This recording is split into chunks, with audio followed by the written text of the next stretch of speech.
Magandang gabi mga kalwas, mga kabedot, mga ka-DIY. So, ngayong gabi po, may pakikita lang ako sa inyo. Kasi may ginawa akong bagong fully automatic foaming machine. So, tankless siya, tankless. Testingin muna natin bago ko explain.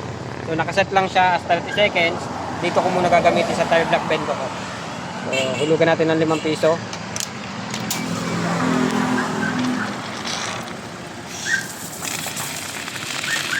So, ayan siya. Yan ang output niya. Medyo may kalayuan po ang buga yan. Pwede pa akong matras. Yan.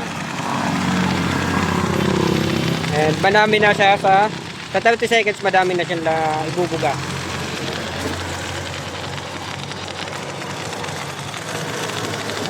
Kumbaga, sapat na siya sa isang motor. Yan. Tapos na po. And napakatipid niya sa hangin. So, nung natapos, saka lang nagkarga. So, yan po ay tankless. Tankless, pero paano nyo pong ginagawa nyo na tankless? Pero yan po ay walang balde ng tubig. Wala po yung balde ng tubig. So, ang meron lang siya ay storage ng sabon. Tapos, air compressor po ang gamit niya. Tapos, may iba pa pong part, syempre. Hindi ko na lang po makikita kasi po, syempre, disenyo ko po yan. And, lahat po ng parts ay 220 volts. Yun po ang kagandahan niya. Wala pong 12 volts. Maliban po, syempre, dito sa bendo. Yan po ang 12 volts. Pero yung mga piyesa po nung para sa foaming machine, na fully automatic po natin ay 220 volts po. Ultimong yung air compressor niya po ay 220 volts.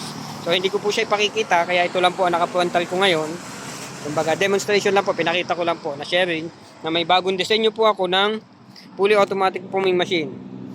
Kasi ang purpose ko po niya, siyempre para mabawasan po ng load or space.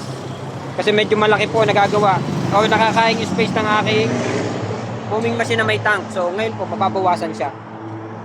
Yun po ang purpose ko sa kanya kung bakit ganun ang ginawa ko. So, marami tayong pinipilit mabago para mapaliit natin yung ating machine housing. Yun po. So possible po sa mga i-release ko mga bendo, ayun na po ang nakalagay. So mas magaan siya, mas lesser ang space, pwedeng mas maliit ang housing kasi nga po may nabawas tayo. Kasi medyo malaki ang kinakain ng tank. So yun po ay tankless. Yun po ang kagandahan niya. So possible po doon sa mga gagawin ko ng bendo, ayun na po ang nakalagay. And mas lesser po ang mga parts, mas kakaunti po. Mas madali ang maintenance. At napakadaling maunawaan kung paano siya, in case may mga trouble, ay napakadaling maunawaan kung paano siya ayusin. So yun lamang po. Yun naman po ay demonstration lang. Yun lamang mga kalwas, mga kabedot, mga ka-DIY. Please like, subscribe, and click the bell. Thank you.